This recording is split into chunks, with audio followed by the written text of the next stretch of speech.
Hello everyone, welcome, one and all. Twilight is back, ladies and gentlemen.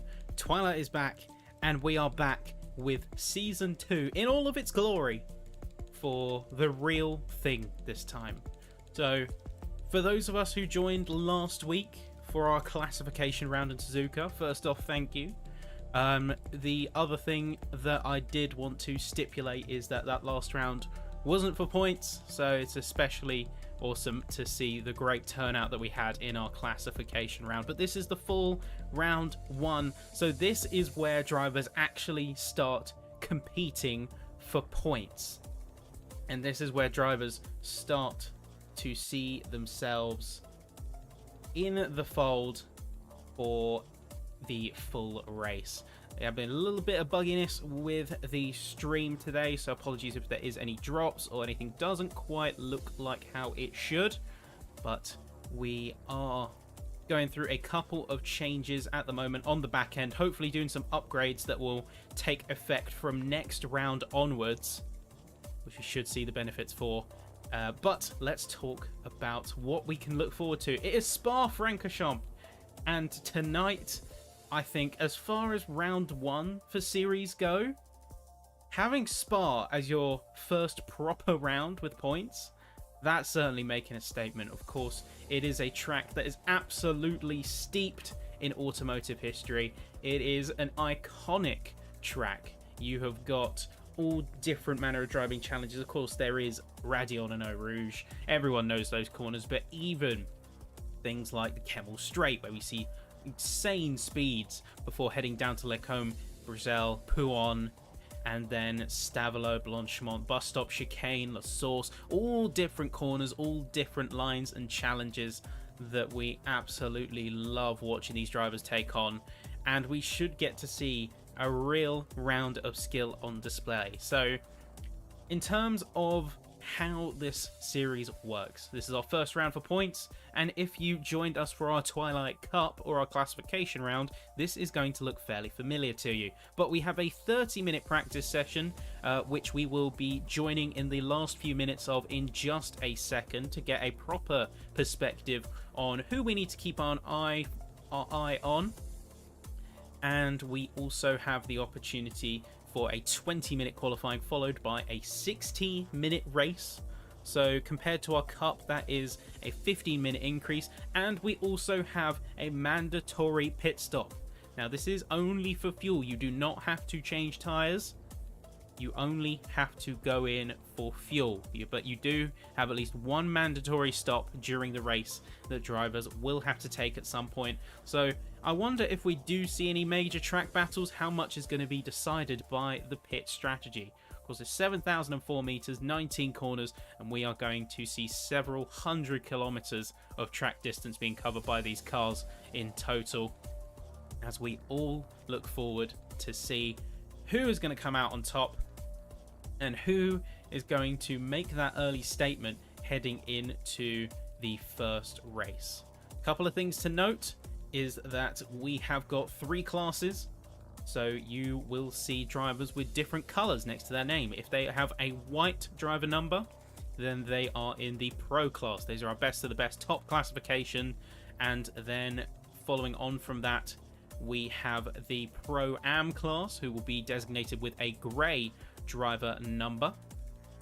And then following on from that, we have the red group, which is going to be designated by a amateur designation. So amateur for the reds, grey is the Pro-Am, and then white is the pro. So you might see a couple of drivers battling out on the track, but they might also be in different classes, so that's going to introduce a different dynamic to the racing altogether. We have adjusted some of the classifications heading into this round, so you may see some drivers who out in the classification round might have been in pro class, they're now in Pro-Am. You might see a couple drivers who have moved up, moved down, and all we ask is that people are patient and people are understanding that the classes are a fluid thing. We've had our chance to adjust classes. We may also make other adjustments if we deem it necessary, but the focus isn't on that right now. The focus is on the racing, and But the focus is on some of these top class drivers all around the classes. And we are going to jump in just a second to the track itself, where we've got a few drivers who are making their way around and are going to be finishing off practice. So we'll have an opportunity, make some early stakes, some early predictions before we head into qualifying, and then eventually our full length race. I'm certainly excited for it, and I cannot wait. I hope you're just as excited as I am too. So without further ado, let's jump into the race, ladies and gentlemen. Let's do this. This is LSR, and this is Twilight Season 2.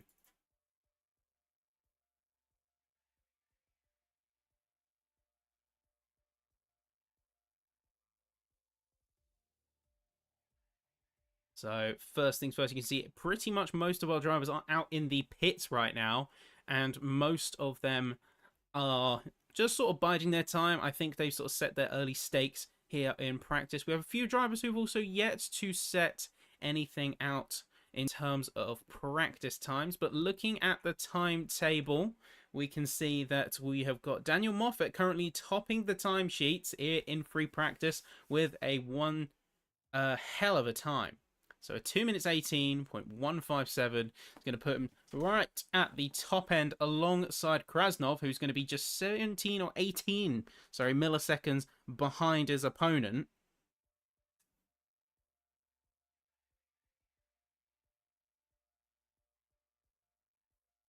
And we can see that a few other drivers are also coming down the order. So Regazzoni and Rios are going to be drivers that we're certainly going to keep our eye on in the Pro-Am division, as they are just a couple of tenths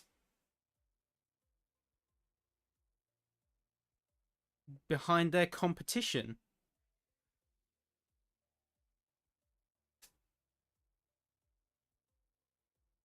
And then you have Zaza, great name there, and with him being just a few tenths down from the rest of the field, down from Moffat. He's done a great job, really, and we are going to hopefully see more of that performance come out in quali. So let's take a look around the track. So this is the McLaren here, and it looks like a mild livery bug.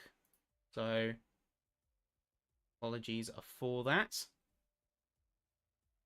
So for those who don't know, we have an external livery client that we use, and we may have to jump out of practice in order to make sure everyone's cars are fully loaded.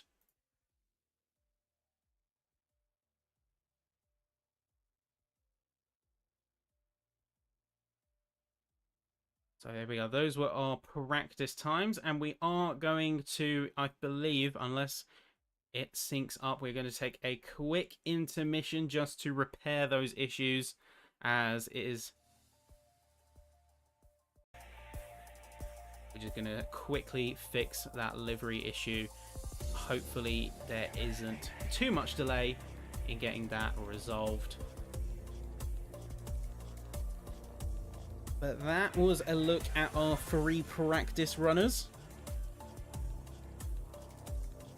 And that was a look at some of the guys who I'm personally going to be looking out for. So Regazzoni is certainly one. Daniel Moffat doing really well in that free practice. And then you've got a fairly normal distribution. You've got some pro drivers who are a lot lower down than they otherwise should be. And then you have a few drivers who are, say, really punching above their weight.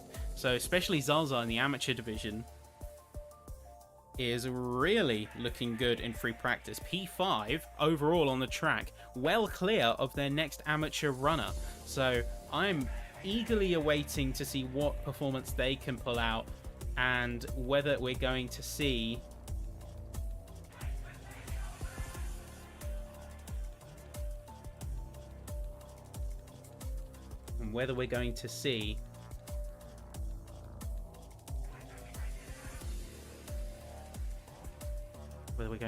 any sort of big changes in the field and maybe questioning whether that classification is going to be fully correct. You might even see some later moves.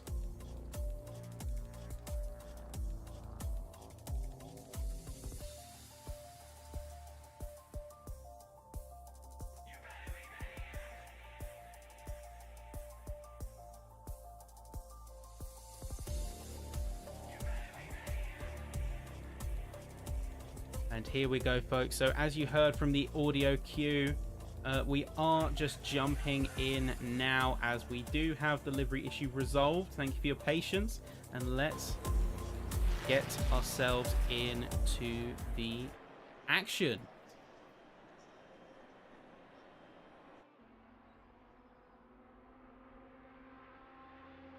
So let's look at who is out on the field. Looks like there's not very many drivers who are actually out. We do have Everett, who is out there, and he certainly has been a driver who we've watched his performances over the course of the season in the prior cup, and has been a solid performer. Has been a solid performer.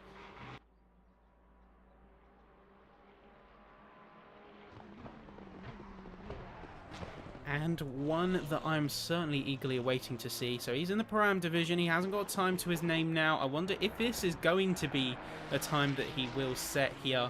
We come across the line. Is there going to be a time? No, it isn't going to be a time. There's an invalidation at play. And there you go. That is him fully out of it. We've got Krasnov coming across the line as well. P3, net P2 within class. So just behind Moffat. And Regazzoni, interestingly, is up in the very top echelon. He's beating out even all the pro drivers in that McLaren.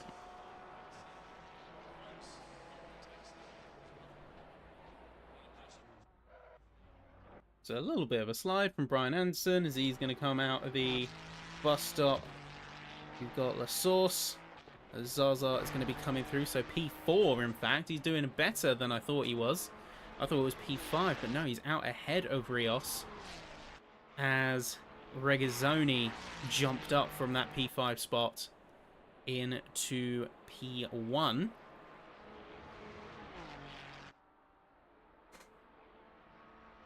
And yeah, we can very clearly see that a bit of a hierarchy has formed, and curiously, we have two formative groups of amateur class drivers. Now, for a little bit of a peek behind the curtain, in terms of classifications, we do use the LFM or low fuel motorsports classification framework, so relative pace and percentages. While I can't be at liberty to give specific figures, those are out the realms of my brain right now, we do use their sort of relative pace framework as a means to judge our classifications.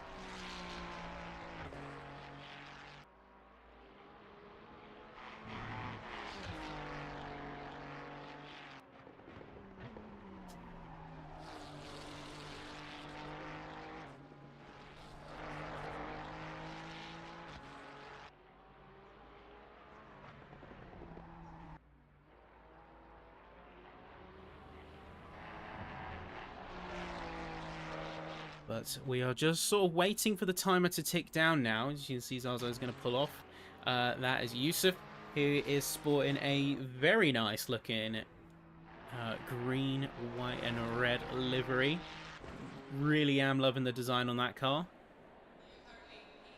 And here we go. Qualifying has officially begun, folks. This is it. This is quali about to get underway. We have 20 minutes before the racing gets started. So drivers are going to have to quickly jump out there and go all out in order to get themselves a solid time here on the field. So leading the queue, Daniel Moffat is going to be the driver to keep our eye on. Lovely, now we can see a beautiful leopard print type, or tiger print even. Moffat's rocket, I love it. I absolutely love it. Beautiful car there. And same goes to all the other cars. I think it goes underappreciated sometimes, the amount of work that goes into the livery design and the more graphical aspects of this game when it comes to cars, making them really just stand out and look amazing when they're rocketing around this track. So you can have more traditional stuff, like we've got a beautiful black and red McLaren here. We've got Mercedes colours adorning Richard Cook's AMG, all the way down to something a little bit more traditional, so more race style, more carved out lines. But you can have all sorts of beautiful designs out on these tracks. Actually, not all of them seem to be showing, so we did resolve a couple of livery issues, but they are still persisting. There we are, jumping back to the front anyway. There's going to be Daniel Moffat, and it is going to be a real showstopper. Eyes on Moffat now, as he's going to be the first incumbent car to set his time here, and let's hop on board and see what he can do. Here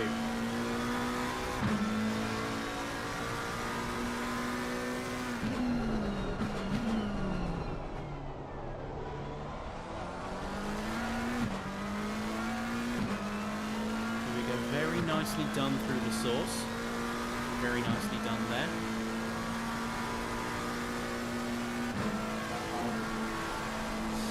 Radion and Eau Rouge, he fully commits to the curves there and sending the car through. I've just got word that Zaz and Anderson, so aka Zaza and Anderson, are in fact pros, so why they're showing as amateurs, not quite sure, but either way it's just for viewers to be aware. We will call that later on as well if the issue doesn't resolve itself. But looking very good through Lacombe and Bruxelles. You see, just keep the car locked to the inside. A little bit of counter steer coming out there. Just a little bit of counter steer as he tries to keep the car intact. Okay, here we go. Pouon. This is a fairly high risk corner. It's high speed. You've got to nail the apex in order to get a good run out and set yourself up for the later sections. It's a quick right-hander, then left, then right again, up to Stavolo, and then later bus stop chicane. So very nicely done there by Moffat. And you can see he's just already using every inch of the track in order to get his time out the boards. I just hope that he's not overdone it. Of course, we'll see when he crosses the line, because we'll see about its invalidation or not. A final sector now coming up to Blanchimont. High speed, high commitment corner. You want to keep the car arced wide through this in order to get the best line heading up to the bus stop chicane. That ironically isn't shaped like a bus stop anymore. Got reprofiled.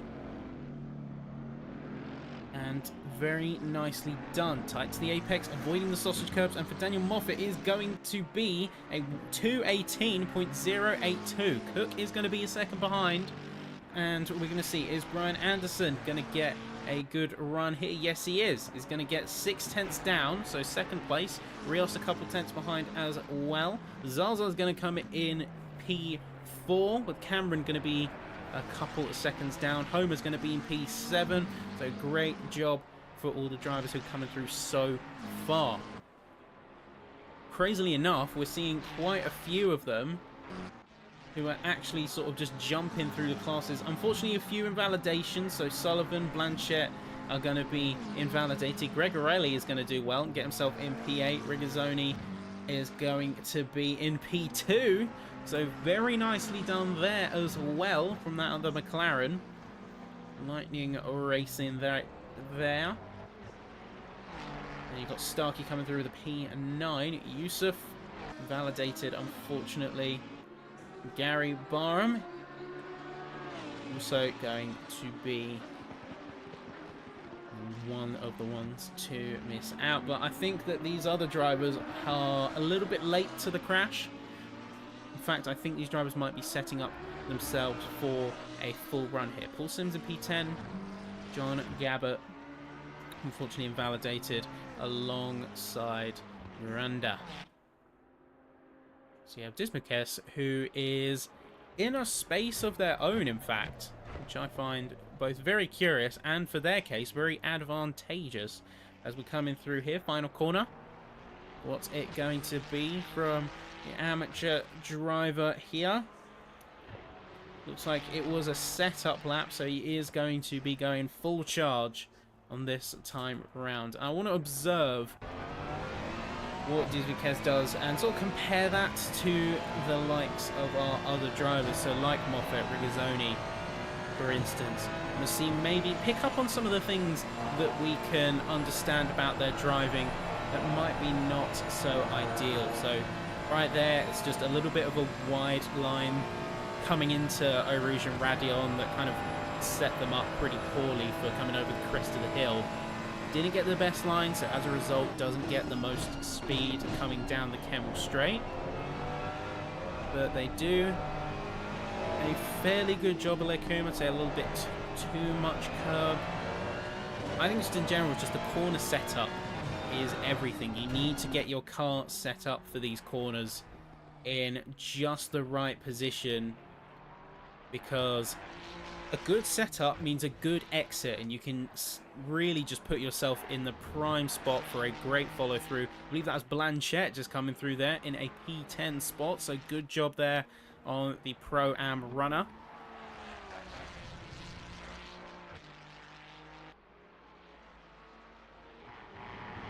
And we are going to see just how Dismukes can do it. So they did it well through Pouhon. Coming out of here and coming up to Stavelot before the final sector caps. Is he just leaning into the car is the name of the game here. You just lean into the car, you have to push and just nail that entry, because then you can almost ride the curvature of the corner out into the rest of the lap. But either way, Blanchemont now. A fairly good line. Bus stop chicane finally, so just got to nail that braking point. And does look to have come in a little bit shallow, so had to make a little bit of steering action after the first right-hander. Either way, across the line. Unfortunately, it is going to be an invalidation, I believe, for what happened in Eau Rouge. But still, that would have been an okay time. That would have put them P15 on the board overall. So I'm going to see a few other drivers are going to make improvements. Gavin Sullivan is going to be setting themselves up for another lap. Is Moffat going to be improving? Yes, he is. He's going to get another 2/10 on the board and is going to extend his lead to the rest of the pack.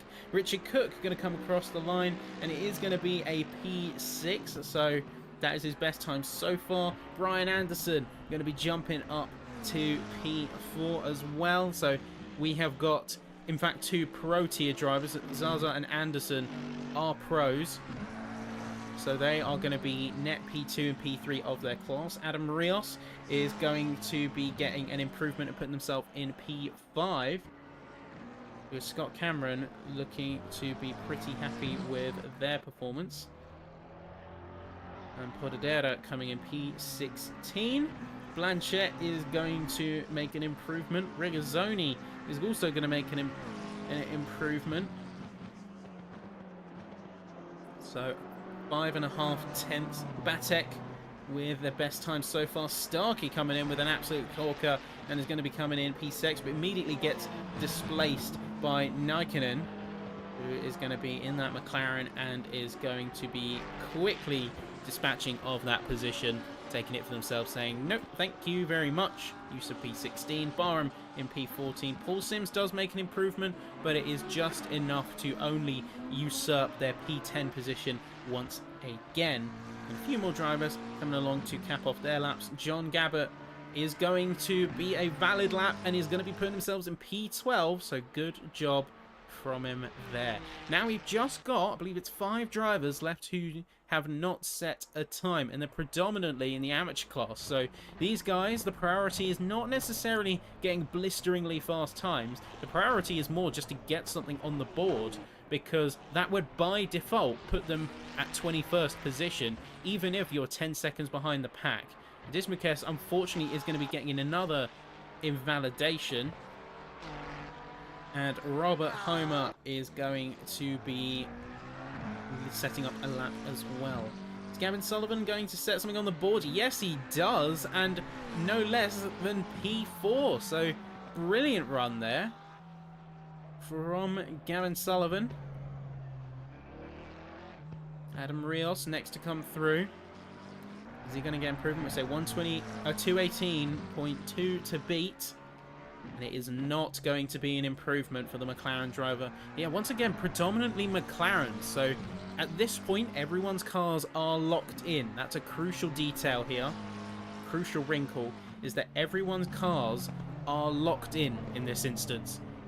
They had their chance to change over the classification round in line with the adjustment of classes, but now it is go time. No improvement for Podadera. Scott Cameron is not going to get an improvement either.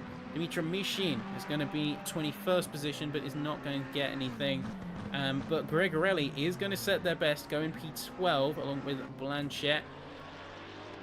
Krasnov does still need to put a valid time on the board, so I would prioritise just having a safe run. I think that was a little too wide on the last corner. Yes, it was. So unfortunately, that is once again going to be an invalidation for Krasnov here. I'm going to see them, unfortunately, still have no time on the board as of now. So we've got a few minutes left here in qualifying.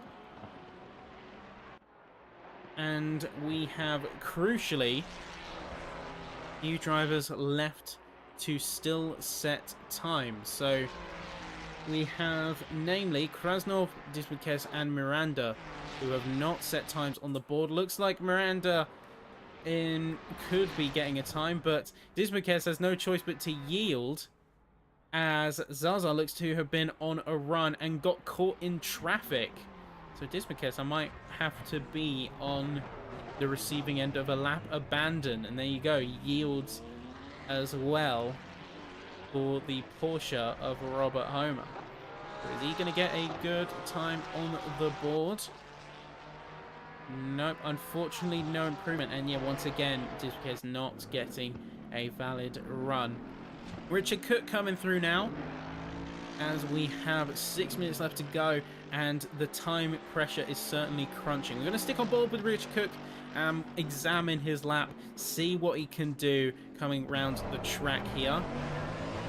A little bit of counter steer having to come from that Mercedes. Seems to be a little bit tail happy, that Mercedes, and this is the only one on track. So a little bit of a unique situation that he finds himself in. This track is dominated, this whole field is dominated by McLarens and Ferraris. We've only got 2 Lambos, 2 Porsches, and a single BMW and AMG. So it goes to show where the favourites lie. Either way, very good run so far.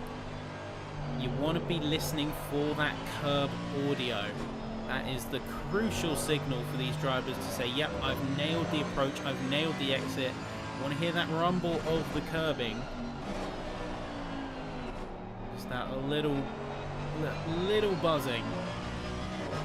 So your signal that you are locking in your lines just right.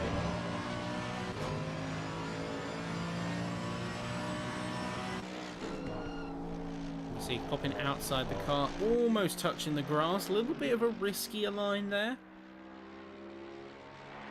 Certainly a little bit of a riskier line, but one that has worked out in his favour, as he looked to have carried a lot of speed coming out of Pouon and coming through Campus later into Stavolo. Just committed to that good line. Nice and wide arc on the exit, and just carry as much speed as you can.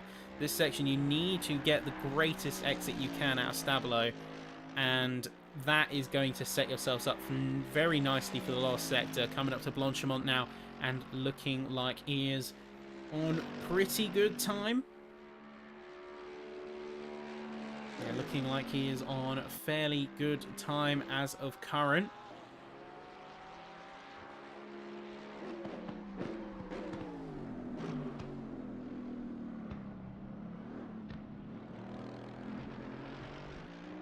And a final corner now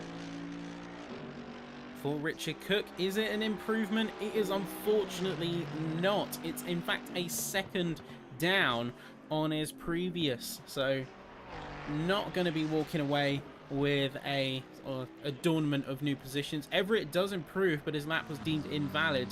And we are coming through with Daniel Moffat here, who seems to have reached the ceiling. 217.2 seems to be his personal ceiling, as he's had 2 runs now where he's not made much in the way of an improvement. Mitra Mishin now going through the bus stop chicane. And needs to get at least a 220 if he wants to be in good stead to the rest of the field. It is a 222.1, so he is going to improve, but it is still going to be 22nd position and not a position that he otherwise wants to be in. So good run, but got limited time to make an improvement. Adam Rios, no improvement. Scott Cameron also not going to be getting that glorious improvement, but Gary Barham is, and he's going to be jumping into 11th spot. Yusuf not going to be getting that any jumping higher than 21st, but he has still got an opportunity for one more run. Brian Anderson as well just got an improvement into P5. Paul Sims not making such moves themselves. Robert Homer is the one that I want to keep an eye on. Looks to be underperforming a little bit compared to where we're used to seeing him.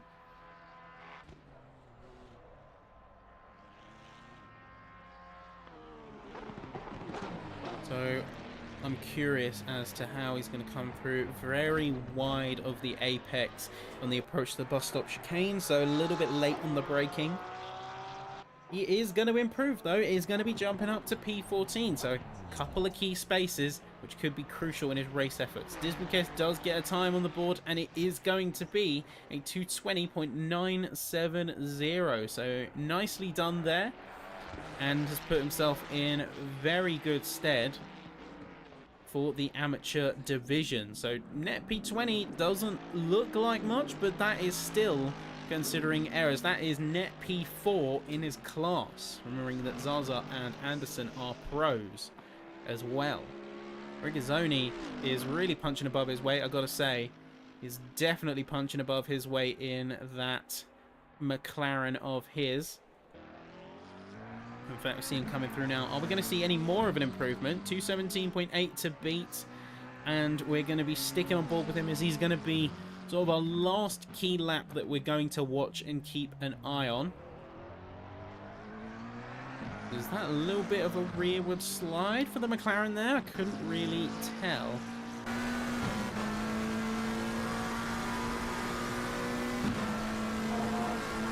Full commit through Eau Rouge and Radion. You see how much more of the curb he rides just to set himself up with a good line, coming up over the hill. Down the Camel Straight now, looking very solid. So about 270 kilometers an hour, and then brake just at the 100 board.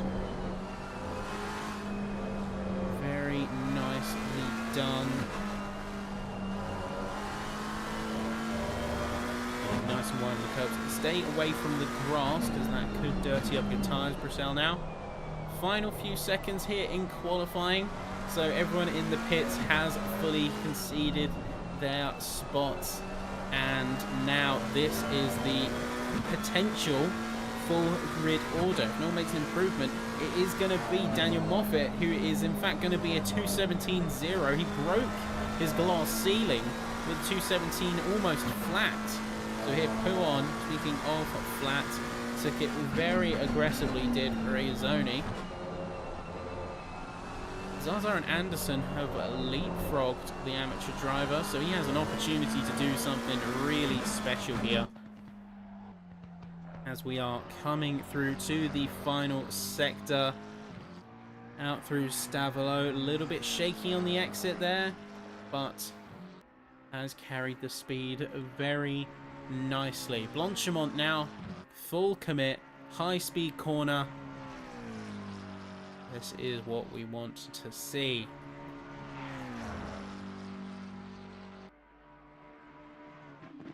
And very nicely done. Heavy on the brakes. Oh, a little bit on the sausage curb there. A little bit too aggressive for Regazzoni. That is certainly going to harm his run here. And as we come across the line, is it going to be enough? Yeah, so it's a 1.5 tenths, looks like. Or 2.5 tenths, I should say. Loss for Regazzoni. And that is going to leave him a little bit annoyed, I'm sure. Otherwise, we are going to see the last few drivers are sort of peeling in now. Mahid Yusuf, last or second to last, I should say, car to come through. No improvement. Paul Sims is our last driver out on track before we head into full session. And looks to be fully committed to this run. Can he make it work? Heavy on the brakes. Bus stop chicane. Nailed the apexes.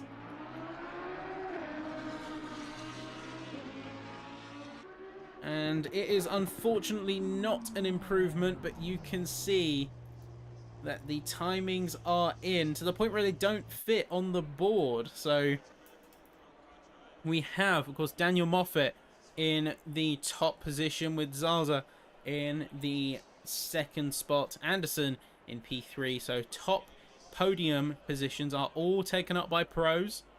Regazzoni leading the amateur class in P4, just 8 tenths behind, so a 2:17.8, nothing to sniff at. Very good time, very good driving from all of these guys. So Sullivan is going to be the other one to keep an eye on, leader of the amateur division, but we have Krasnov and Rios in between on the exact same time, down to the millisecond, which is crazy. You don't see that in the timing world. You have two drivers who are completely on even keel. So I think the only thing that separated them was either class or the fact that they were in the hundreds or sub-milliseconds that the game is somehow keeping track of. Maybe like a fraction of a millisecond faster was Krasnov. So we just, got official word from our organizer. You can see on screen there, Zaza and Anderson are in the pro class. That's your official confirmation. And this will be remedied for next week's race, of course. So now we are just sort of waiting on our setup for our drivers. Other drivers to keep an eye on. So Scott Cameron, Craig Starkey, Nikkonen, Byron Cook, Sims, Blanchett, Homer, Batek. Batek a little bit further down the order than I was expecting to see. Hopefully he can make a little bit of an upward trajectory and give us some BMW representation. So here we go, folks. This is it. And we have our sort of final timings for drivers to get their setups, get their cars rigged and ready at the GP start line.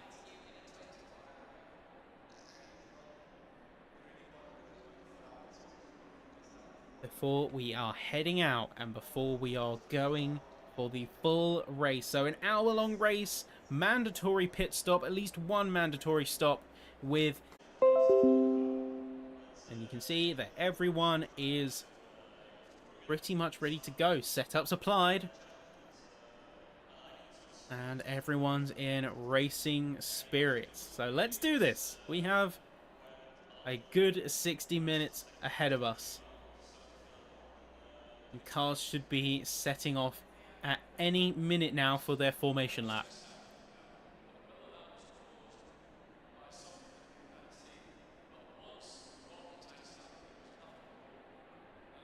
Just awaiting final confirm, awaiting final release.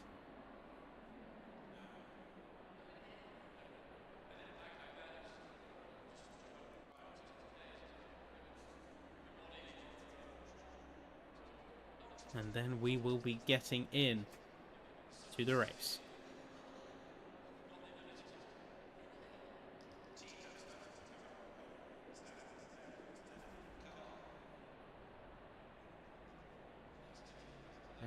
mild delay.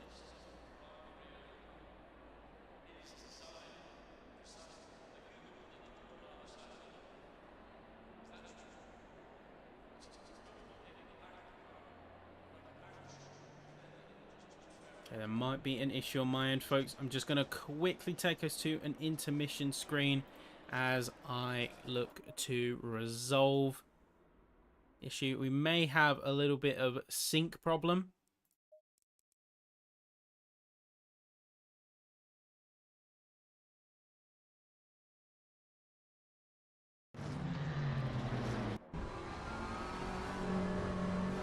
And there we are. So again, thank you for your patience, everyone.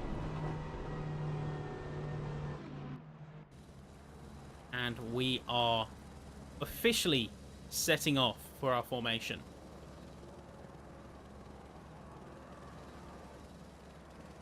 So now everyone is just focusing on getting their tires ready, getting themselves in the game,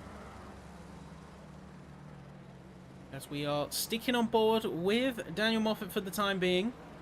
We are going to be mostly watching the race from the helicam, that way we get the best view of everything out on track as it happens.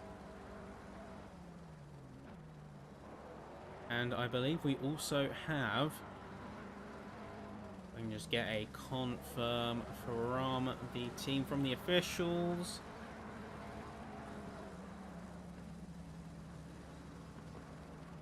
We do have a couple of extra statistics sources that are going to be coming in.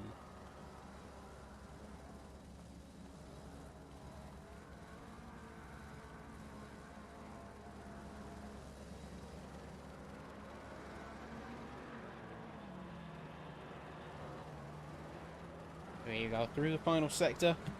Everyone's got their tyres warmed up, and then through the final couple of corners, drivers will slow down and give themselves a chance to line up in double file, ready for the green flag to drop and the race to officially begin. So here you go, Moffat in control of the pace.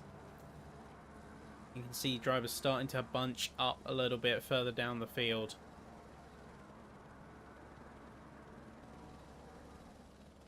As they have got a long road ahead.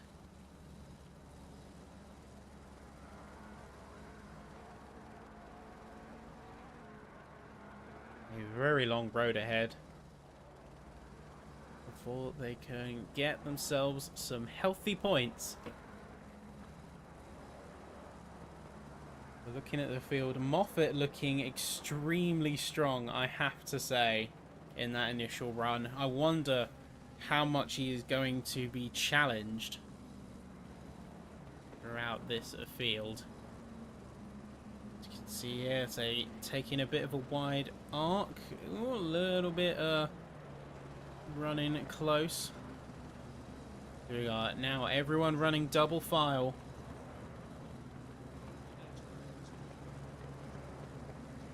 Of course, running GP start. Otherwise, it'll be a mad dash into La Source. And a little bit of chaos for everyone. Here we go. Around La Source now.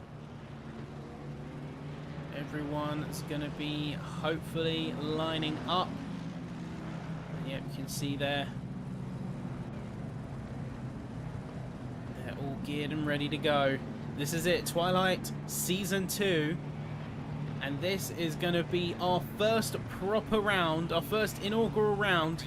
And there you go, there is the green light. It's go, go, go. It's time to go racing immediately. A great set off from Moffat. A little bit of contact between, I believe that was Anderson and Regazzoni having a little bit of contact. A little bit of a wide run from the few of them. And jumping a little bit further down, you can see that Anderson has got a massive gap between themselves and Zaza already. Those two are going to be fighting for position as early as they can. And the timing table is just having a little bit of a catch up there. So apologies for the little bit of bugginess. But here we go. This is it. This is where it happens. But, oh, what's happened? Big incident down the bottom end of the field. What's happened with these guys? You've got Paul Sims, Craig Starkey, Nikinen, and Barham all getting involved in an incident coming out of the Kemmel Straight. They are going to be massively behind, massively damaged. I'm not sure what's happened to them, but that is certainly nothing good. Not what you want to be having in your first minute of the race here. Certainly to be avoided. Michelin and Miranda nearly having a little bit of a battle, but it's not quite materializing for him. Gregorelli is on the defensive, and then looking up the field, Richard Cook is kind of in a little bit of a McLaren sandwich, so he's looking for opportunities to try and get around Nikinen. It doesn't quite look to be getting that luxury just yet.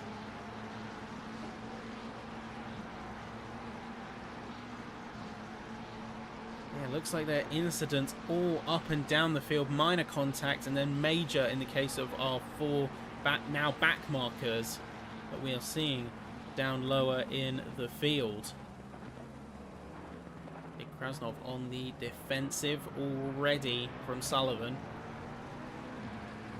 Sullivan doing an amazing job so far of holding his ground, saying, nope, I am standing firm, you move, buddy. And then even Moffat has managed to draw a decent gap to Zaza right now.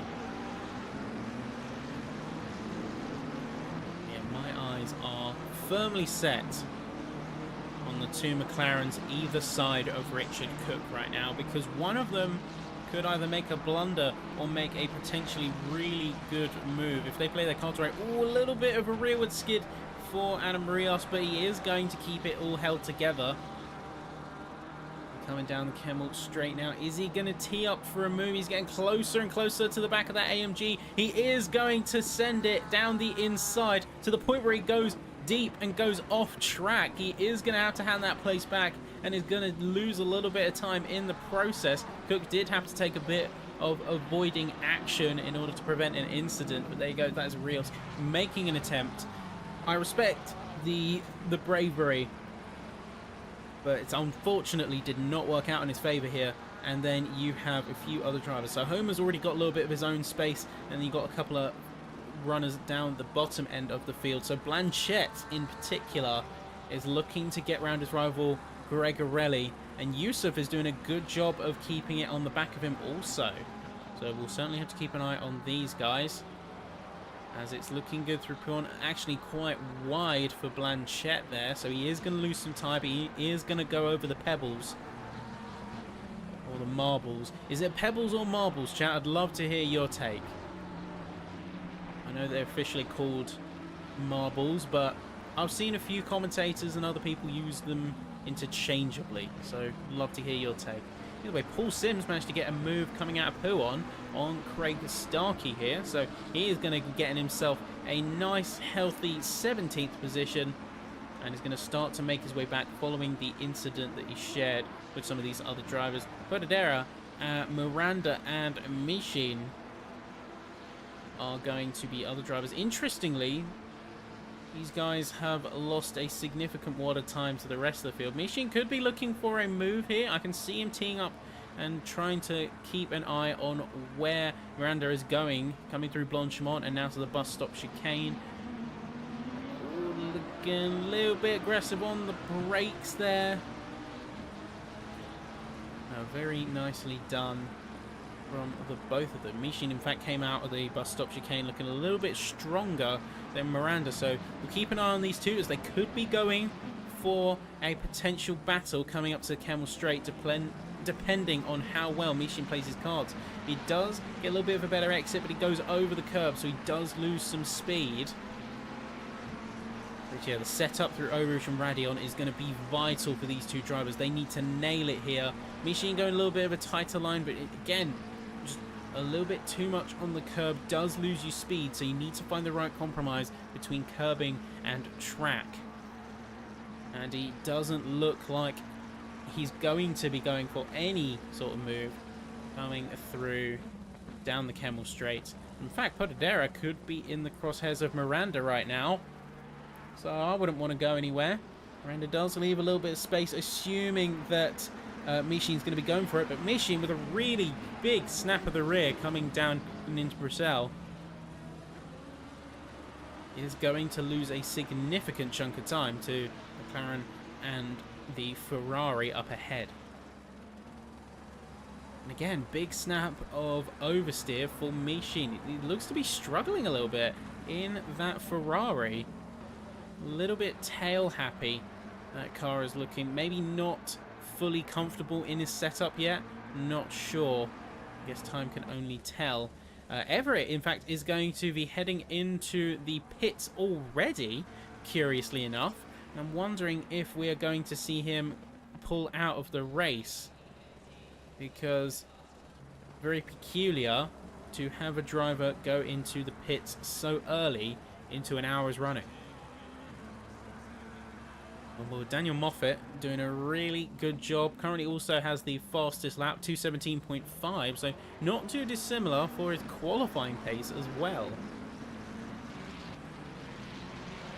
Great running being had by him here. We're going to be coming across and just say checking further down the field. We can see a little bit of a tussle, a little bit of a power struggle that could be happening at the bottom end of the field. Curious to see who comes out on top there, but we can also have a little bit of a battle going out all around this mid-pack, as you've got squabbles for P17, you've got squabbles for P20. Yusuf going very wide coming out of Eau Rouge and Radion. Sullivan, in fact, going to be handed a live 10-second penalty, so our live stewarding coming in there for an incident that happened earlier on in the race at the start. I'm not sure what that is officially attributing to. Don't believe that it was the incident at the start of the race, but of course we'll see. Nikinen, in fact, is going to be handed a drive-through penalty as well, so he might have been the catalyst for that incident with the 4 cars that we saw out on our first lap of the circuit. Yeah, looking around, Blanchett seems to be the one to watch, as he's got a lot of pressure on him right now. He's got to do a good defensive drive. He's firmly lost the gapping to Gregorelli, and in fact you can see just behind that Paul Sims is going to be going for a move on Megid Yusuf, and he almost got the door closed on him, but Yusuf does yield, and Paul Sims with the great line coming out of Pouon just had the speed, committed to it, and now through Stabilo that move is as good as confirmed for him there. Gary Barham with a big snap coming out of Stabilo and heading into the 3rd sector could give a key opportunity for Craig Starkey as well, as we're looking to come through to our 4th lap for these drivers. You can see he's very tight to the back of that Lamborghini coming through Blanchimont. A little bit wider of a run for him there. Could have been a little bit problematic. I'll say Nikinen going to serve his drive-through penalty already. Everett is going to be handed a stop and go for 30 seconds, which is quite the punishment, I do have to say. That is quite the punishment coming through as we head around to the pits. So he's still in there.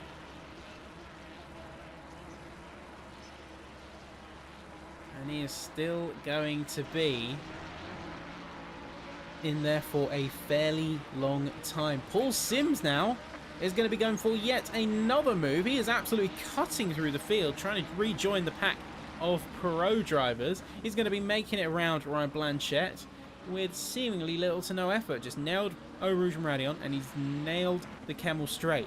So he's going to be walking away with a healthy gap that is only growing. We're going to stick on board with Paul Sims here, because this looks to be a Lamborghini on an absolute mission. So as a reminder, folks, the pit window is now open. That does look to be a car stranded, and that is going to be Podadera. So he's had an incident, it seems like, with John Gabbert, And that is going to see him fairly out of luck, as those two are going to be dropping like stones down to the bottom of the order. Either way, back to Paul Sims now. As you can see just ahead, the battle between Dismukes and Gregorelli. It is going to be Gregorelli coming out on top. Paul Sims getting blocked on the apex with Dismukes positioning. But no, Dismukes, he's going to hit the wall. And he's going to be causing a collision with Blanchet. He's going to get caught in the crossfire. And now he's going to be completely putting Blanchet out of the action. Blanchet's gone straight back to the pits. He's having none of it. And he's going to be so frustrated with that one. I can only feel the anger from him there. I would be infuriated if that was my race being ended like that. Of course, nobody wants to be in that position. And he is going to be bowing out of the race entirely and retiring following that incident. I think he just decided it was a lost cause. It's not happening. Starkey's going to be heading into the pits now. So the pit window is open for the entire race except the last and first 10 minutes. So drivers now have between now and the final 10 minutes in order to get their mandatory pit stop off the books. Maybe Starkey's going in now in order to just get it on the record and serve his pit stop. That way he doesn't have to worry about it later. He can fuel up what he needs to the end. Either way, Paul Sims now going very hard in the pursuit of that P12 position. He's done a brilliant job to make up the gap. He's already 2 seconds up on Yusuf. And with the relatively spaced out field further up ahead, this is the battle to be watching right now. Sims closing in on the McLaren here. Crucially, he's got a massive time gap to make up after he gets past Gregorelli. So I think the mindset for him is just get past the Pro-Am driver, make as much of a wave as he can while he can with the clean air, and then maybe when it gets a little bit busier on track, he can pit in and avoid some traffic that way. He's looking very hungry for the position. The gap between himself and Yusuf has only grown. Yari Barham could be also looking for a move on Yusuf. We'll check in on him in a second. A little bit of tail happiness coming from the Lamborghini. You can tell just how hard he is pushing that car. And in fact, jumping on board with him. You can see he's constantly watching his opponent. He's looking for where he's going. He's trying to get in the slipstream when he can, and then get at least half of his car out from behind him when going for corners to make sure he gets the maximum amount of braking. Coming up to Blanchimont now. He could be going for a move. No, in fact, he yields coming through Blanchimont. Doesn't want to go for anything particularly risky, and he is going to stay behind. As we come through the bus stop here, he's just focusing on getting a good exit, which he does. Not particularly dropping off to that McLaren. So quite a strong exit there. So there you go. Starkey has served his pit. And a little bit deep from Gregorelli is going to see Paul Sims inherit the position fairly smoothly. So that is going to see him hopping up into P12. Nicely done there. Let them say both coming over Eau Rouge and Maradion a little bit, but there you go. Now the charge upwards as we look forward and see that Batek and Robert Homer are fairly close to one another, but not as close as Cook against Scott Cameron. So in Cook's position, he wants to get past this guy. They're in different classes. So Cameron is net P2 in the amateur class, and Cook is net P3. He wants to get past this guy so he can get to Rios and move up against his rivals in his own race. And this is the crucial dynamic between himself and others when you're looking around in this kind of race, is that you're not just fighting against your other team members or class members, but you're also looking about managing the traffic of different classes. So like if you're in Pro-Am in this instance, you're of course going to get overtaken by the pro drivers, but you need to have that similar mindset to the pro drivers when you're trying to get around someone in amateur. It's just, I'm in a different race, I need to get by you, but of course they are still sharing the track, and it's not like that there's blue flag rules when it comes to different classes on the same lap. They are still racing. So if an amateur driver is going to give him a good fight, they're going to give him a good fight.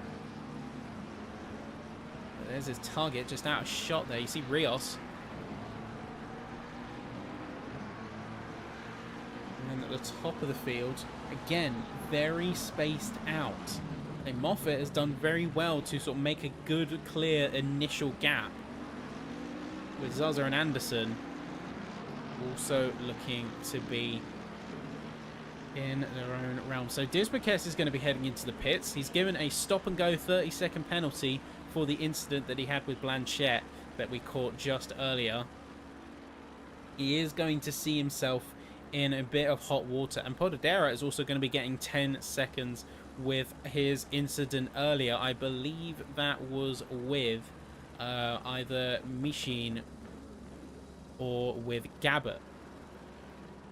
So he's going to be getting 10 seconds for that. You can see the penalties are starting to roll through. Oh no, saying that, John Gabbert's just been handed with a stop and go 30 seconds as well. So a bit of an interesting track dynamic that we're starting to see unfold.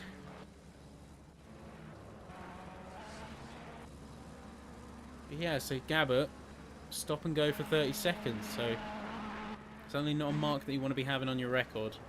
Everett has, I believe, fully pulled out of the race here. I think that's safe to say. So he's just sort of hanging in the pits. But even now, looking at Moffat here, he's coming up to already start lapping some back markers. So it goes to show that over the course of an hour's race, pace disparity can quickly rear its head and make itself very, very known.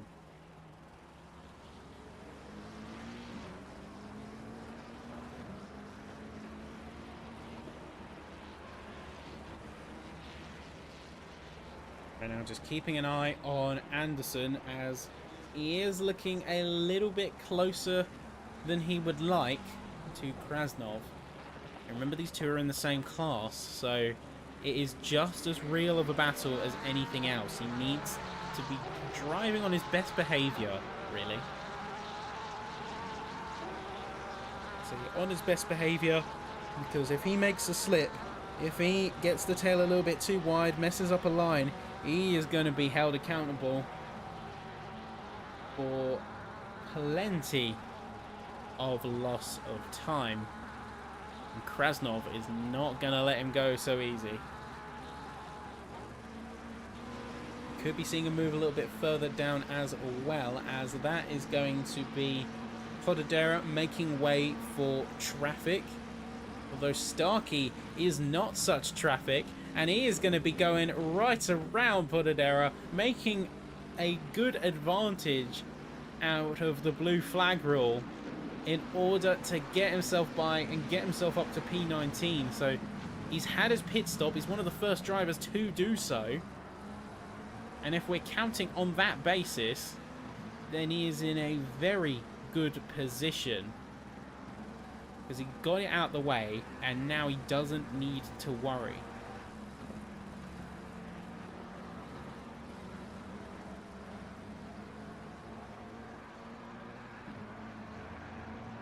The crucial thing here is how much time can he make up now that he's got the stop out the way, now that he doesn't have to worry about any such issues from other drivers.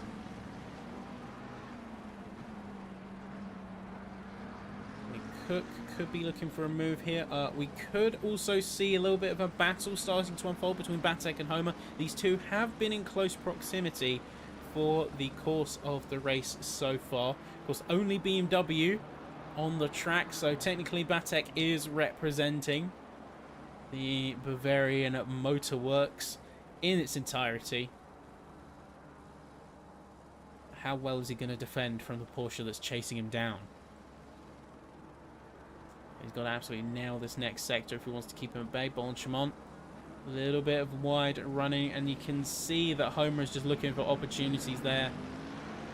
Going to be very, very close between the two of them. Really good attack from Homer, just closing that gap, eking away at that advantage that Batek holds. He is doing pretty well, so he's just shy of a second off of his best time. But Homer is going to be trying to go for a little bit of a different line, just again staying out of the wake of the car in front of him, because it works well for slipstream, but for corners, having that dirty air really breaks up your aerodynamics. You can't take corners as tightly as the car in front of you can. So needs to keep that in mind. You can see that because he did lose a little bit of pace to Batek coming through Eau Rouge and Radion, and he's not seeming to be making that up because of the lack of proximity down Kemmel.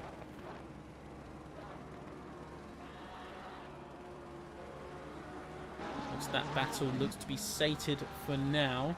Rigazzoni is the next one that we're keeping an eye on, and although Gavin Sullivan does have a 10-second penalty, that's not going to stop him from driving his heart out and even potentially trying to close the gap to the driver ahead of him. So eagerly awaiting what could be a fairly fiery fight between these two. Goes to show that even in different classes, you give each other a good time, because we're all racers, we're all fighting for the same thing, and of course if you can punch above your weight, that is something to definitely be proud of, something to show for. And thanks to the great team behind not only Lightspeed Racing, but sort of platforms like SimGrid, we're able to have a good trace of points in our calendar, and you can check out our SimGrid page for all of our different leagues as well, which I do recommend, along with supporting us on things like Patreon, which is going a long way into helping the team. So for example, graphics, casters and talent, all good stuff. So that making sure that the production is as best as it can possibly be. Looking up ahead is a Krasnov. Oh, big snap on the rear for him there, coming out of the source. That is going to lose him a ton of time to his rival Anderson just up ahead. So not going to be the happiest bunny, I know that for certain. Following that issue on the track. Otherwise looking fairly dapped. And Moffat is only extending his lead currently. 3.8 seconds to Zaza. And following that, we just have a few drivers who are kind of in their own little bubbles. So the field has fairly spaced out by this point. We could see a move from Michin potentially. Or a little bit of a tap on the grass coming through Blanchemont here. A little bit of dirty tyres. Last thing you want for a high-speed corner like that. Your mechanical grip is pushed to its absolute limits. And here we go. Michin is going to be giving it everything he can. Yusuf is heading into the pits, curiously enough. I think he might be the next driver to take his pit, deciding that, yeah, he's not going to necessarily go for it. Michin going to be going very narrow. I think looking for a move that didn't quite materialize coming through the source. You see, yeah, he adjusted his line as if to go around the in and down the inside. But yeah, it just didn't happen for him. He wasn't close enough, so he didn't end up getting the exit speed, and he is going to have to fight to get that gap back. He has lost a little bit of time to Miranda here.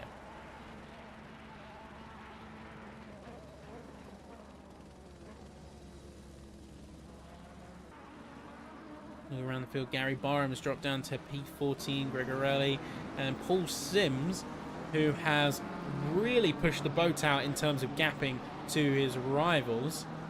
So he is a fair few seconds away from his opponent. In fact, 7.5 seconds. So it goes to show the Herculean drive he's putting on right now in order to claim back time. So he's a second, 2.5 seconds clear of Homer.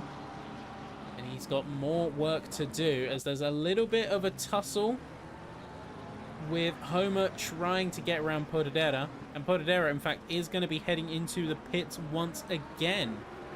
So I wonder if he is going to be bowing out this session, or whether he is going to be going for another pit stop, because technically he did have the 30-second stop and go, but he has technically taken his pit stop in that regard, unless my display is failing me right now.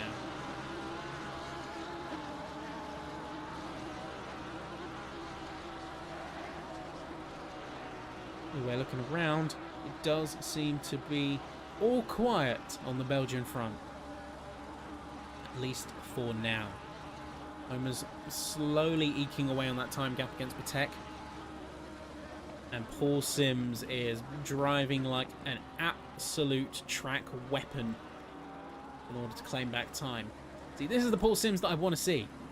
We've seen Paul Sims kind of like struggling in the mid-pack of the field a little bit in rounds prior, through the Cup and through the classification rounds. This is the Paul Sims that we know is there. This is the Paul Sims we want to see. The driver that can make up several seconds of time over the course of just a few laps in real aspect.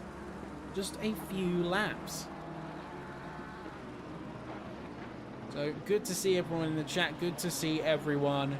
And much love to everyone out there. See a representation from Ukraine, and that is amazing to say.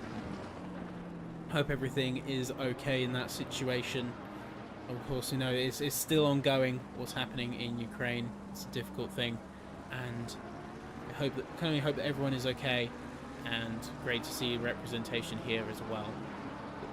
Looking around, Paul Sims is officially within a second now, so Homer is fairly certain to be within his crosshairs. Zaza is going to be coming into the pits along with Daniel Moffat, so those two are going to be effectively just locking in their pit stop now. Anderson is going to be inheriting the race lead out of that predicament.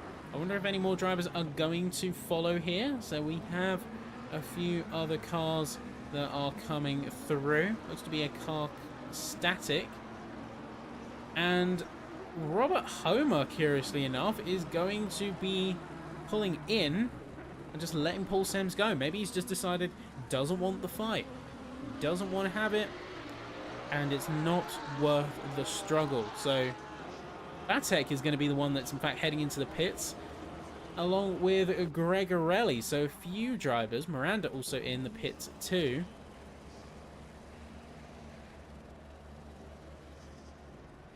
Daniel Moffat is going to be coming into the pit now. And you can see a few drivers coming by. Let's say Paul Sims just passing. I believe that was a Barham. No, that it was Barham. That is a mistake on my part. Miranda coming out now. The question is, they both heading into the pits at the same time, but who is going to be coming out first? This is the question. They're both looking to take a run. Batek is going to be coming through, and you can see that Zaza and Moffat both leave the pits at the same time, and Moffat is going to be making much bigger headway. I think he actually gained coming out of that pit stop as opposed to his opponent. Here we are. The order has changed. Paul Sims has got a fairly good run here, and now it's like Richie Cook and Scott Cameron have got a bit of space between the two. Sullivan fighting up there, but of course will have to contend with a 10-second penalty. So as it stands, he is going to be dropping down to P5. Rigazzoni is going to be in third position, with Anderson next to come into the pits for his mandatory stop. So this is the crossover point. Looks like a lot of the pros are now going to be coming in, getting their laps done, and getting their pit stops locked in. I'm personally a fan of stopping later, because that way you can run at a lower curb weight for longer, and then at the latest possible opportunity you fuel up with what you need to get to the end of the race. Of course, traffic does make the dynamic a little bit different, but if you can reduce your curb weight by carrying a lower fuel load, that is always going to help you in your race efforts. Regazzoni is going to be in second and in a space of his own, so he does have a key opportunity, along with Rios, to make up some key time. Starkey, of course, down in P17, so a lap behind the rest of the field, is going to see himself in a bit of a rough spot. But he could, like many others, have the opportunity to get some time back on the rest of the runners. We've got quite a chunk of drivers, Anderson, Sullivan and Homer, all in the pits, serving their mandatory stops right now. So Sullivan just pulling in. And then Robert Homer also just coming into the main lane. Moffat is currently P11, but he is in the net lead of the race. Remember, everyone ahead of him has yet to take their stop. So the real attention needs to be paid to Zaza, who is 6.3 seconds behind. That is his lead in this race so far. And when everyone comes through the pits, we're going to see that be equalized. As Anderson is coming out now. And I believe a couple of others are as well. So yeah, Anderson coming out. And we also have Sullivan, who is coming out, who's just finished his stop also. Yes, down in 21st. Homer not long to leave the pits as well. So this is his key rival. This is Batek. And crucially, Batek taking his stop earlier has meant that Homer is going to be much further behind. And seemingly much slower with their stop too. This is where the field does truly get a little bit mixed up in terms of drivers who have completed their stops, drivers who haven't, and what looks like a battle out on track, as Rios is going to be the next one to head in. What does look like a battle out on track could actually be drivers on completely separate laps, and you might be looking at P6 versus P18 rather than P7 and 8.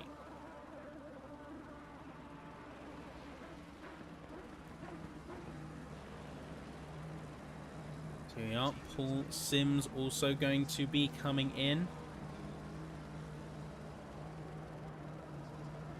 And another driver is going to be passing by. So Barham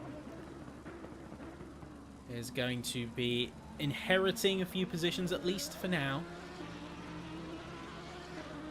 Is he rocketing past the other drivers who are going through in the pit lane. So Rios and Sims next to tick off their stops.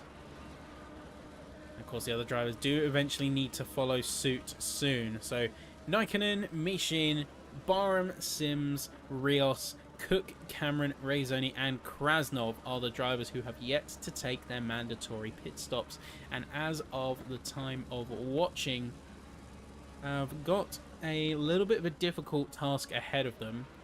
Because now, this is about making up time to the other drivers, using a bit of cleaner track space, and then hopefully gaining a few crucial seconds so that when you do go in for your stop, you can overcut the main rival that you were maybe racing up until that point.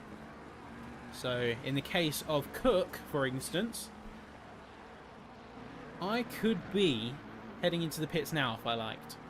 I could head into the pits now and then look to gain the time later. That gives the opportunity for Scott Cameron, who has a completely clear track either flank of him, to get some running in uninterrupted conditions and make up some time to either extend the gap or confirm it to my opponent. And it does seem to be that this is going to be the case. I think in a couple laps from now, Krasnov is going to be jumping into the pits now. We see that Porsche just coming through there. So Regazzoni currently, quote-unquote, leads the race for the Pro-Am division.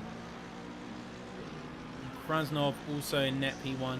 And Scott Cameron is going to be leading the amateur group in great fashion, might I add. But that could still be time to tell, as Rios is with a 30-second stop-and-go penalty still, and Everett, of course, out of the equation. Barham is going to be the next one as well to take his stop, and that's going to leave a bit of a reshuffle podium, to put it mildly. Rigazzoni kind of has his completely own clear space. How far he is going to push it, how far he's going to stay out, we'll of course wait and see. You see a bit of a jumble of drivers out on the field. Rios and Sullivan are looking very close proximity to one another. Rios is going to eventually have to serve that stop and go, unless he wants to face much harsher sanctions. These two might have a battle yet. And I curiously await these drivers' responses. Part of me wonders how you keep the mental state, how you keep your mens rea in check throughout a race like this. Of course, an hour of running on a set of Corsa Competizione, it's no small feat. It is in fact quite a grueling task to complete. You cannot take it lightly, and with some of the, say, full spec sim rigs that these drivers are no doubt running, a lot of things that not only takes mental fortitude but physical as well. You see Michin is going to be pulling to the side and is going to allow what looks to be Mukes, and Adam Rios has just slipped by. I'm not sure what happened there from Michin. Maybe a rear snap that forced him to take a bit more of an inside line, but I guess we shall see how that goes. Gavin Sullivan is chasing down that Ferrari as well. He's not letting that one go.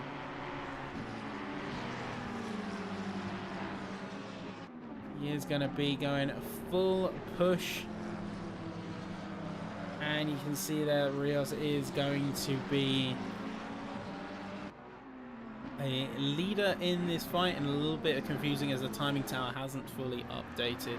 But Gavin Sullivan is going to be getting past Michin and Paul Sims. I wonder what's happening with Michin right now, because it seems uncharacteristic for him to just yield so quickly. Gavin Sullivan is going to be making that a push and getting around Dismukes with little to no issue. Maybe there was a little bit of confusion, thinking that the blue flags was being waved for him when it was in fact waved for Dismukes. We're not really sure at this point in time what was going to happen with that, but really the end result is a few positional changes. Scott Cameron and Richard Cook are going to be jumping into the pits for their stops. All Space Invaders livery looking very nice on that McLaren. And then you have just a few drivers left. So Michin and Regazzoni and Nikkonen are the only drivers who have yet to stop here. This car's starting to look fairly dirty as we come through to our final 20 minutes and final 10 minutes of the pit window being open. So if Nikkonen, Regazzoni and Michin want to get their stops in, they basically have to do it within the next couple laps or so. Time is crucially running out. That's something that they cannot afford, is to avoid their pit stop. You have to take your mandatory stop, or it's practically a disqualification.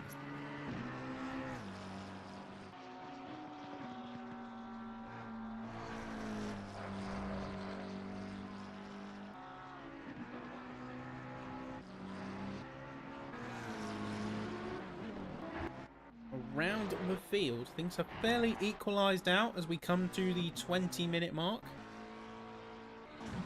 You can see that everyone is kind of in their own realm, and not really much in terms of battling is happening right now. But that's a good thing for these drivers. I always say that the best race for a racing driver is a quiet one. You don't want drama, you don't want to have to fight for overtakes, you just want a clean, smooth race where you consistently put out your best performance lap in, lap out. That's what the drivers ideally want. Of course they want excitement, they want to be stimulated with the races and give a real fight and push.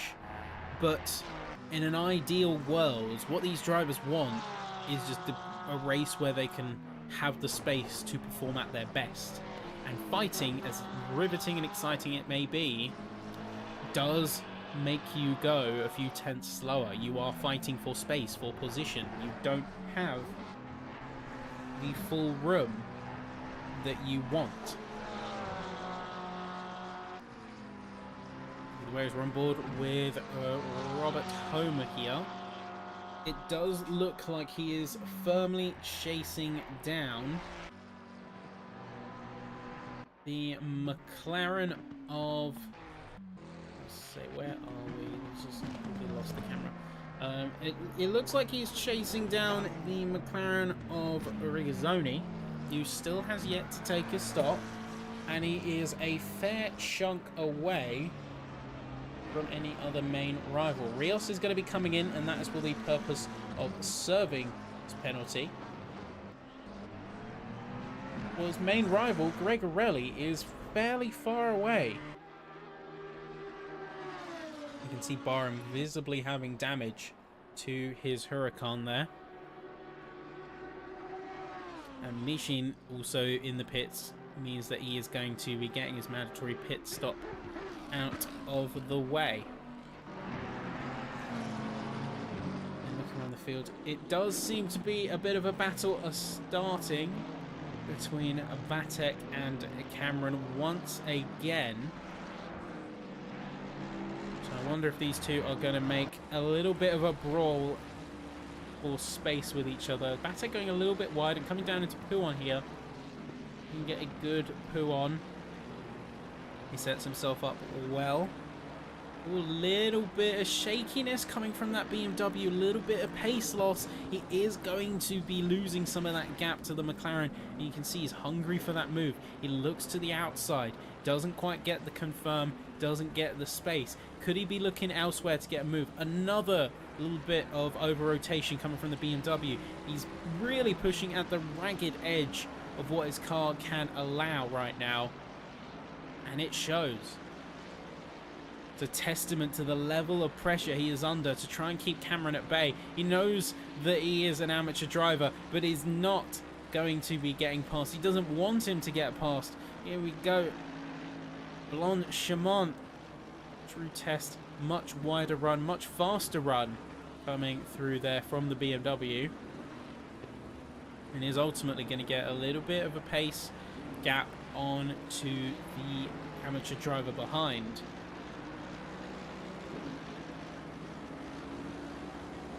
I'll say timing tower, Fisher coming down.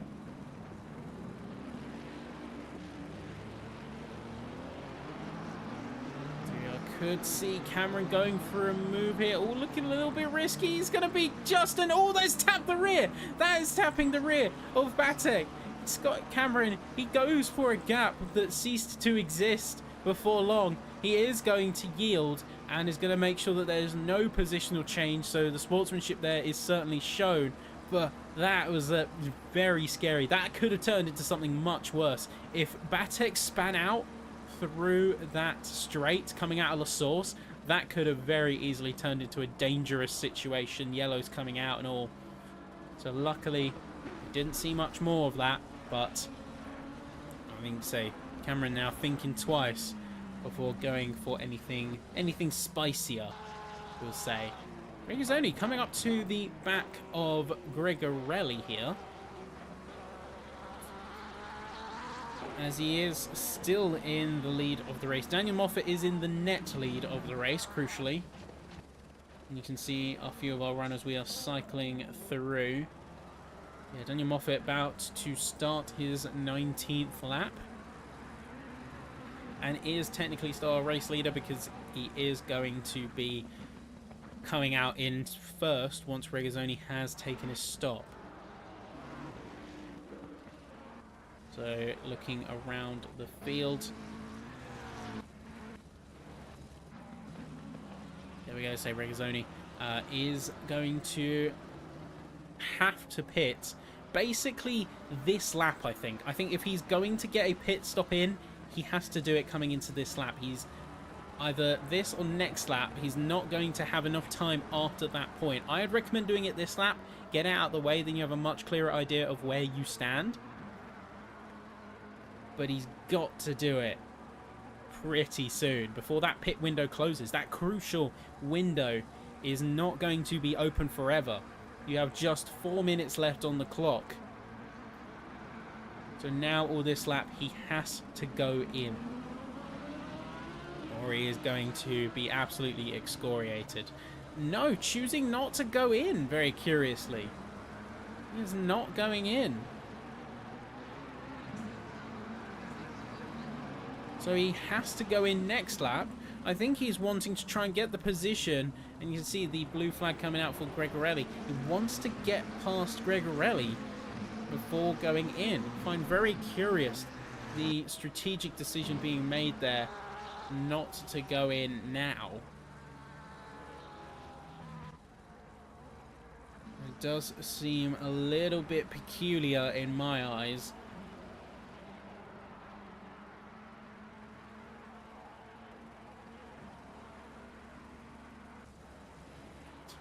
We look around the field and we can see that Anderson and Krasnov could be going for another battle, but they are fairly gapped, 1.5 seconds between them. Nikkonen is the other driver who also needs to pit very, very soon. And again, I would stress that doing it this lap is ideal because you're going to run terrifyingly close to the closing of the pit window. So he's going to need to go in, and he is in his own space. He has done, I think, quite well in terms of time management and making sure he got the most out of the space from the track. But yeah, he's not going to be able to clear a full lap before the window closes, and you can see right there he is going to go in for his mandatory stop in the nick of time. So kind of lends credence to the theory you said earlier. Running at your lowest curb weight and then pitting at the last available opportunity might be a bit of an ideal play and could see a bit of positives for Nikkonen in the end. We are Gavin Sullivan. Ooh, going very wide coming out of the source. Very much looking like a difficult spot for a few drivers. We've seen a few drivers either snap the rear or come out of La Source a little bit wide and have to rejudge their corner. Rejudge what the car is capable of going through Eau Rouge and Radion. So here we go. We are going to see, I believe, and yeah, cycling through. Yep, that is Regazzoni in the pits now. So everyone is going to be taking their mandatory stops, and we are now going to finally see the true order of the race once all is said and done with these two coming out of the pits. The true order is about to be beholden. You can see there's Craig Starkey coming through. Podadera is going to be fighting off against John Gabbert. So a little bit of a backmarker battle about to commence. Getting to pit window about to close. And all penalties, short for the static ones, have been served. Scott Cameron is going to be left with a plus 10 seconds badge to the back of their time, but they're still going to be coming out net P2 in their class. So very good job done there. Done fairly well on the damage control front.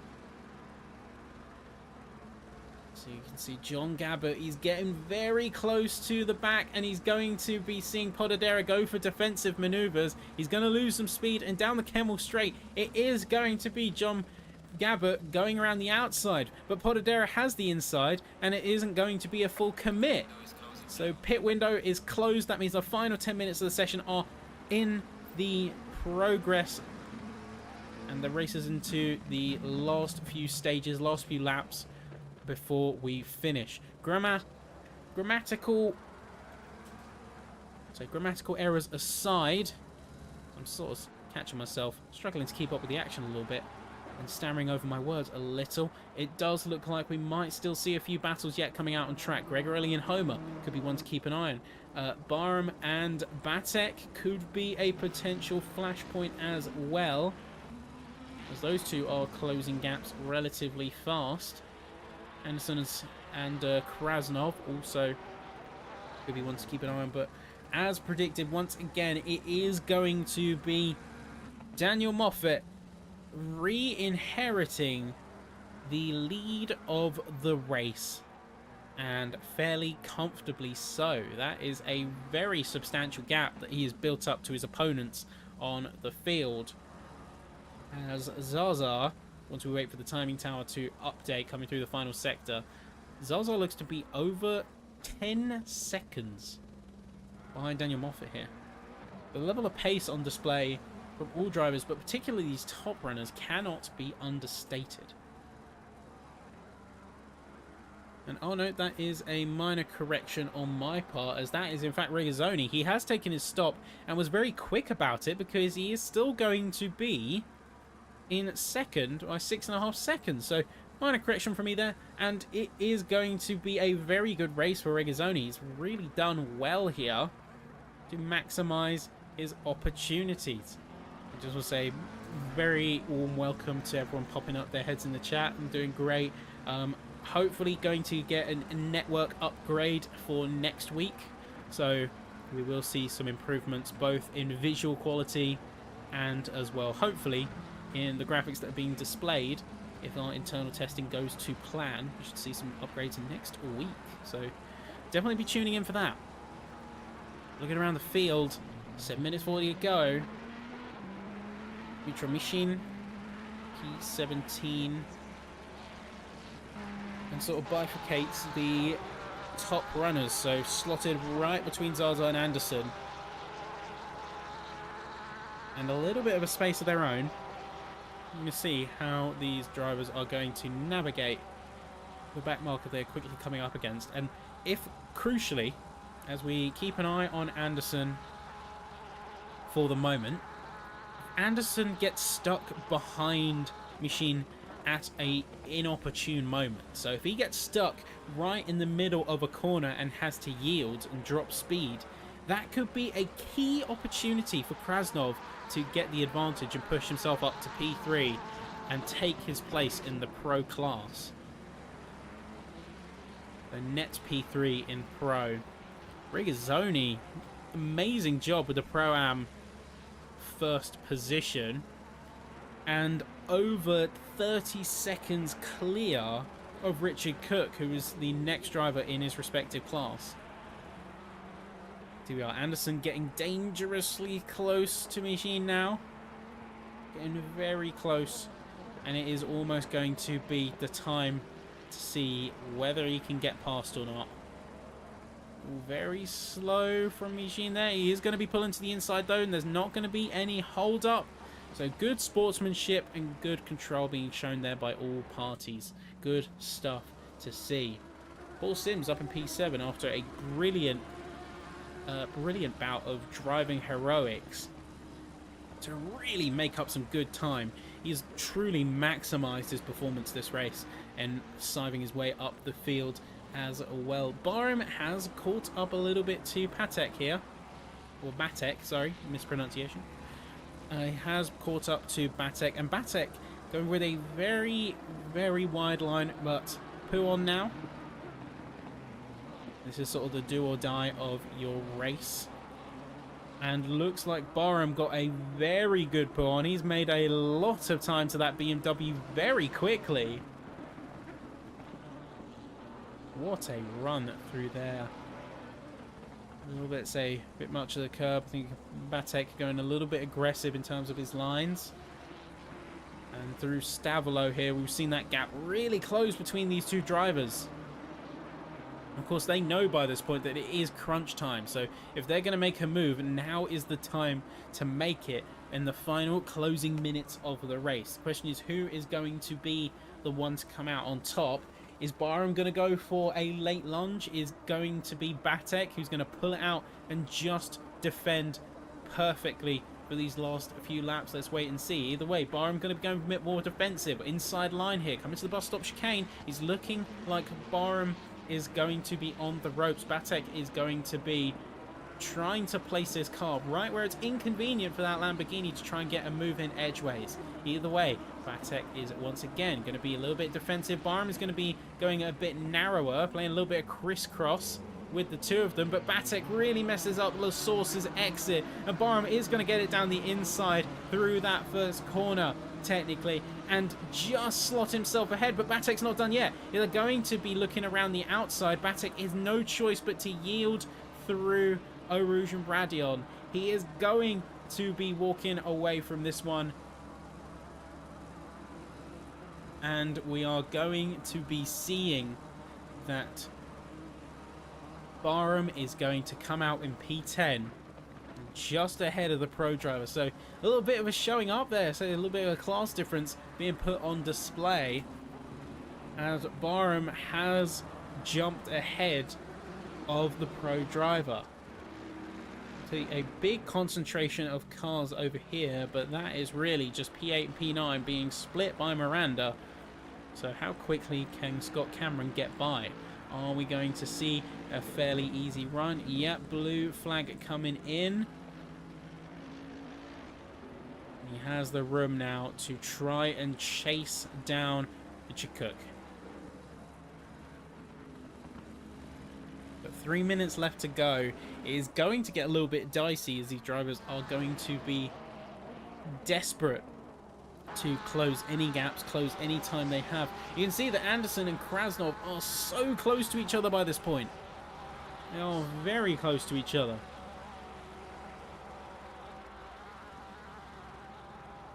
We might even see a move from that Porsche coming in. If we jump on, we can see that just up ahead, that is going to be Podadera. In fact, proving a little bit of on-track difficulty for the other two, as you saw just in frame, lost the rear, and that nearly could have completely screwed Anderson's race over. They do both walk away, and Krasnov is going to walk into a healthy gap reduction. So now this move could genuinely be viable. It really could be viable for the Porsche here. Who on now? Going for a very good drive through there.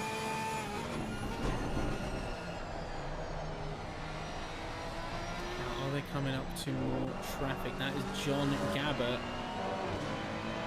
We're going to hop on board with Anderson's POV. We're going to see both how he navigates the back marker that he needs to get round, and how he's dealing with the Porsche that is rapidly chasing them down. You see John Gabbert is going to pull to the inside there. Anderson's going to try and get the slipstream as much as he can off that McLaren before he does eventually get past. You see Blanchemont. Very nicely done there. You can see these two are so close to each other now. So if we're going to see a move at any point, now is going to be the time. But say Daniel Moffat is looking fairly strong. Yeah, he looks all but set to win this one, as even with Regazzoni's god tier play in terms of strategy and really running it out, he's still 8.5 seconds behind, and that gap is growing from the last time we checked in on him. Curiously though, Krasnov has lost a fair bit of time to Anderson, so I believe he may have got a bad exit through the source. And through Eau Rouge now, cutting across a little bit is Anderson. As the final few seconds are ticking down here in this race.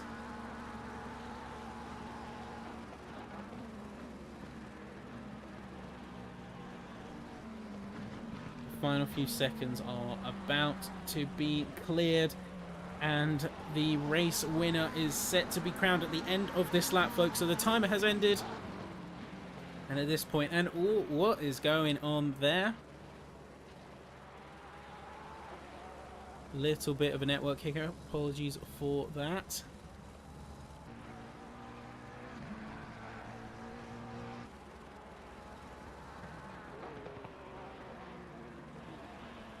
I think Krasnov knows that it is now or never. If he wants this move done, this is where he does it. He has to get this next section absolutely perfect. He wants to get this move through on Anderson. You see, he's getting so close to the back of him there. So close to that Ferrari. Not sure if it's going to stick, however. And, oh, big snap from Anderson. Coming out of Stavolo, that is going to be a key opportunity for this Porsche to take the spot. He's going to be jumping up into P4, and we're going to quickly jump up ahead as we see our winner crossing the line here. Daniel Moffat, brilliantly done there. And the winner has been crowned of our first race in the Twilight Season 2 Championship. Regazzoni is going to be coming through alongside Zaza, and then Krasnov is going to be keeping the spot just about, despite how close Anderson gets to his rear. It is going to be the Porsche that takes the cake out of these two, and it is going to be a very good day to be that Porsche driver. As you can see that Gavin Sullivan is going to be next to go through. Gabbert is going to be coming in with plus 80 seconds. So very curious as to what's happened there. Of course, we'll check the live stewarding reports after the fact. And then the other drivers are just coming through and setting their laps here and now. And we will get to see the time split and just how far away these other runners are in a moment. So Sullivan 24 seconds behind Anderson. Krasnov 11 seconds behind Zaza. Richard Cook and Scott Cameron not far behind. And as we see some of the back markers also finishing their respective laps behind. So 25-24 laps. Smukes coming in. And then our last few drivers coming through there. Batek very happy with the P11. You can see him flashing the lights there. And Starkey as well did recover well. Last we checked on him, he was P17. So he's recovered well with that few position. Getting past Nikkonen after the pit stop, of course. And then we have a few more runners who are coming in. Scott Cameron is going to get dropped to 9th position.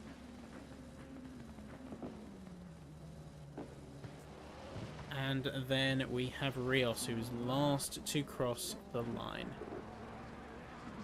And that is going to be the session, folks. So, first off, brilliant job to all of the drivers.